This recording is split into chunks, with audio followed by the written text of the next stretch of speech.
अभी देखो admission of partners के अंदर जो हमारा लेजर बनता है, ठीक है, वो कौन सा रहता है, एक रिवैल्यूएशन अकाउंट रहता है। मैं बार बार बता रहा हूँ कि रिवैल्यूएशन अकाउंट का एक दूसरा भी नाम होता है, आप लोग कंफ्यूज मत होना एग्जाम में।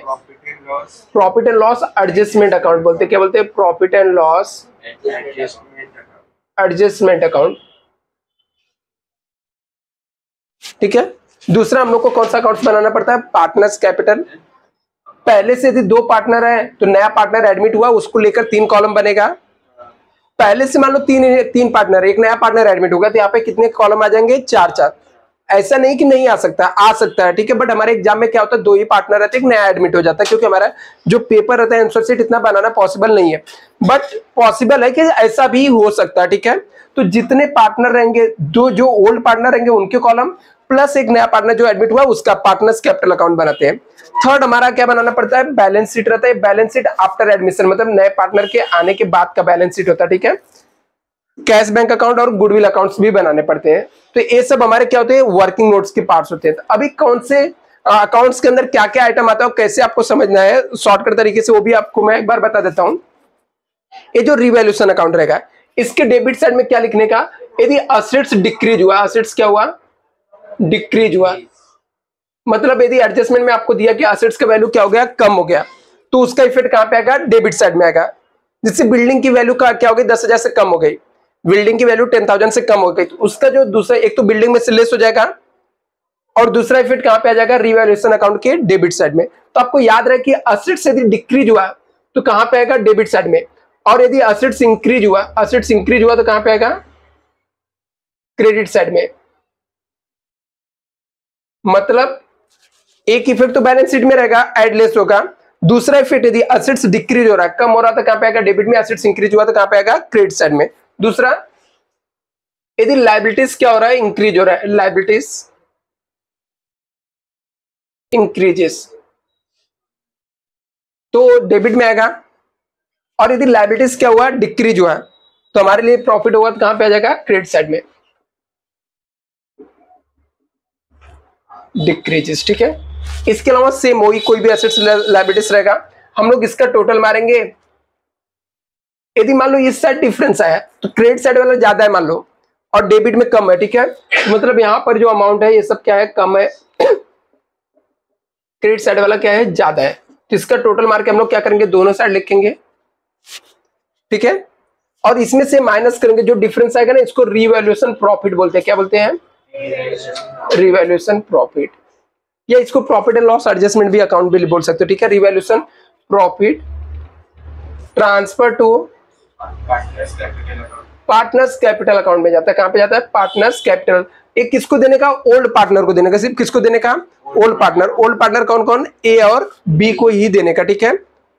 नया पार्टनर जो एडमिट हुआ रहेगा उसको नहीं देने का। जैसे मान लो ये सम के अंदर ये दोनों क्या है? ओल्ड पार्टनर है, तो सिर्फ ओल्ड पार्टनर को आएगा, ठीक है। यही इस साइड का ज्यादा होगा तो यहाँ पे डिफरेंस आएगा। यदि यहां पर डिफरेंस आया तो इसको हम लोग बोलते हैं बाई रिवैल्यूएशन लॉस। ये लॉस भी ओल्ड पार्टनर को जाएगा। सिर्फ किसको जाएगा? ओल्ड पार्टनर को। कैसे जाएगा? ओल्ड प्रॉफिट शेयरिंग रेशियो में। ये सब जो भी डिवाइड करके देंगे किसमें देंगे?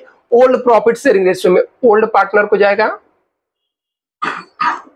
और ओल्ड प्रॉफिट शेयरिंग रेशियो में जाएगा, ठीक है। यहां पर कहीं पर भी न्यू प्रॉफिट शेयरिंग रेशियो का कोई भी यूज नहीं होता है। अभी एक पार्टनर्स कैपिटल अकाउंट में क्या था? क्रेडिट साइड में बाय बैलेंस ब्रॉट डाउन आ जाएगा। सिर्फ ओल्ड पार्टनर का जो बैलेंस शीट में से उठा के पोस्टिंग करते वो आ जाएगा। न्यू पार्टनर ने भी कैश दिया तो कैश बैंक आ जाएगा, ठीक है। न्यू पार्टनर ने कैश दिया वो आ जाएगा।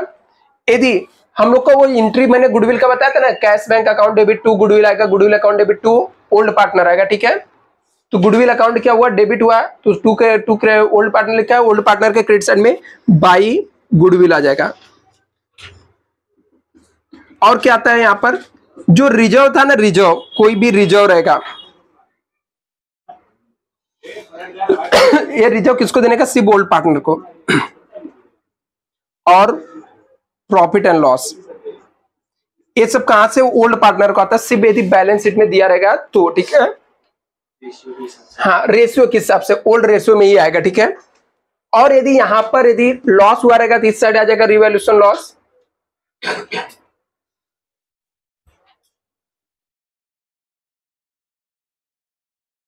यदि रिवैल्यूएशन प्रॉफिट रहेगा तो क्रेडिट साइड में आ जाएगा। ठीक है, रिवैल्यूएशन प्रॉफिट कहां पे आ जाएगा?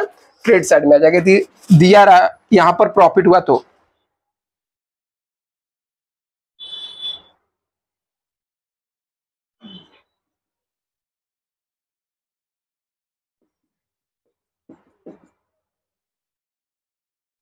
यदि पार्टनर जो ओल्ड पार्टनर है वो कैश लेकर जा रहा है, ठीक है, पार्टनर ने क्या किया, कैश लेकर गया, तो partners account debit to cash bank आता है, तो पार्टनर्स अकाउंट के डेबिट साइड में टू कैश बैंक लिखते हैं। ठीक है, ये सब आपको ऐसे नहीं याद रहेगा। मैंने जो स्टार्टिंग में बताया था पोस्टिंग का ट्रिक, वो ट्रिक याद रखो। ठीक है, ये सब की जरूरत ही नहीं है याद करने की। मैं जैसे आपको बता रहा हूँ कितने टाइप के फॉर्मेट होते हैं, ऐसे होते हैं। ठीक है, ये सब कुछ भी आपको नहीं याद चलेगा। जो मैंने शुरू में ट्रिक बताया था पोस्टिंग का, वो पोस्टिंग का ट्रिक एडजस्टमेंट से कर देने का, बस काम खत्म। ठीक है, हमारा वही आएगा। इसको टैली कर लेते हैं हम लोग बाद में। यहाँ पर टोटल मार के जो भी डिफरेंस रहता है, यहाँ पर जो भी डिफरेंस रहेगा यहाँ पे लिखते हैं हम लोग टू बैलेंस कैरी डाउन। फिर एक कैपिटल जो रहेगा ना यहाँ पे बैलेंस शीट में आ जाता है। कहां पे आ जाता है? बैलेंस शीट में। फिर यहाँ पे कैपिटल लिख के हम लोग, अभी पहले से बैलेंस शीट में एक ही दो पार्टनर का दिखता था कैपिटल, अभी नया पार्टनर एडमिट हो गया, उसका भी अमाउंट आ जाएगा, तो तीनों पार्टनर्स का कैपिटल हम लोग यहाँ पे लिख देते हैं। फिर यहाँ पर क्रेडिटर यदि आपको दिया हुआ है तो वो आ जाएगा, बिल्स पेबल है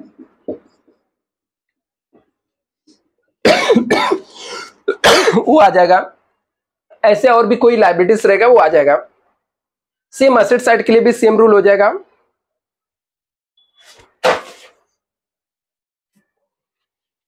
असेट साइड में मान लो बिल्डिंग है, यदि असेट्स में एप्रिसिएशन दिया हुआ है एडजस्टमेंट में, यहां पे ऐड करके लिख देंगे। ऐसे कोई भी रहे, ठीक है, असेट्स में कोई भी एडजस्टमेंट रहेगा तो वो सब इसके अंदर ही होगा। मशीनरी हो गया, फर्नीचर हो गया, डेटर हो गया, ये सब लिख के बाद में इसे हम लोग क्या कर देंगे, टैली कर देते हैं। ठीक है, लेकिन ये टैली करने से पहले कैश बैंक में क्या था, टू बैलेंस ब्रॉट डाउन, इसका कैश बैंक का ओपनिंग बैलेंस आ जाता है। और न्यू पार्टनर ने यदि कैपिटल के लिए पैसा दिया, न्यू पार्टनर्स कैपिटल का अमाउंट आ जाएगा, न्यू पार्टनर्स कैपिटल। यदि गुडविल के लिए पैसा आया रहेगा तो गुडविल का पैसा आ जाएगा यहां पर। फिर इसका हम लोग टोटल मारते हैं, यहां पे जो भी डिफरेंस रहता है इसको हम लोग लिखते हैं बाय बैलेंस कैरी डाउन, और ये बैलेंस यहां पर कैश बैंक लिख के लिख देते हैं हम लोग। इसको यहां पर ऐसे हम लोग क्लिक करके क्या कर देते हैं, कैश बैंक का जो बैलेंस रहता है यहाँ पे हम लोग क्या कर देते हैं, ट्रांसफर कर देते हैं। गुडविल में भी सेम, यहाँ पर ए कैपिटल ओल्ड पार्टनर को जो जाना रहेगा, बी कैपिटल यदि दिया रहा तो डिपेंड करता है, गुडविल वाला तो डिपेंड करेगा सम के ऊपर। ठीक है, और यहाँ पर यदि कैश आ रहेगा तो बाय कैश बैंक।